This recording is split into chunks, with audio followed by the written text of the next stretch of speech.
रथयात्रा पाई प्रति block headquarter रु पुरी को गड़िब बस केवल रथयात्रा पाई ओएसआरटीसी पक्षर स्वतंत्र व्यवस्था करा जेमिति रथयात्रा बेले यात्री माने सुविधारे पुरी रे पहुंची पारिबे एने व्यवस्था करा ओडिशा राज्य सड़क परिवहन निगम प्रथम बैठक में समीक्षा करी एही सूचना दैछंती मंत्री विभूतिभूषण जेना एथिसह बदली पारे लक्ष्मी बसर ना तर्जमा चली ना बदलवा नहीं आलोचना हो पारे बोली विभागीय मंत्री कहते बड़ कथा होछि कि परिवेश को दृष्टि रखी इलेक्ट्रिक बस चलवा नहीं विभागीय मंत्री सूचना देइछंती पुराना बस सेवा ठीक भाव जोगाई देबा पई व्यवस्था करा जिवो।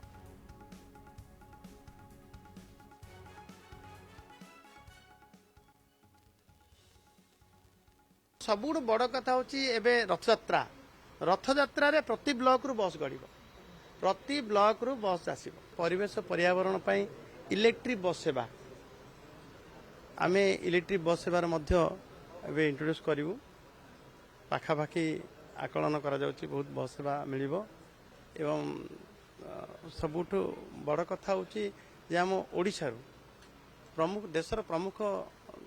आध्यात्मिक स्थान क्षेत्र तीर्थ क्षेत्र जोटा कि अयोध्या तिरुपति महाकालेश्वर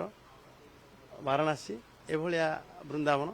एभलिया तीर्थ क्षेत्र मध्य बस सेवा चलिबो ये संपर्क में आलोचना है एवं लोक मैंने अधिक रु अधिक बस सेवा जमी पाइबे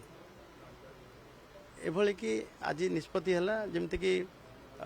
मास्कोंडरू भुवनेश्वर उमरकोटरू विशाखापट्टनम एवं बालीगुड़ारू कटक एभली बस सेवा शीघ्र चलिबो या उपरे तर्जमा है एवं आगामी दिन में जो भाव आमर डिपार्टमेंट पूरा कार्यक्षम रहिबो लोकों आपण मान मन में किसी न आसू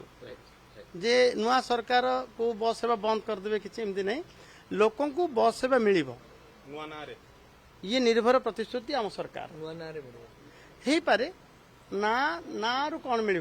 सेवा मिलवा आवश्यक अच्छे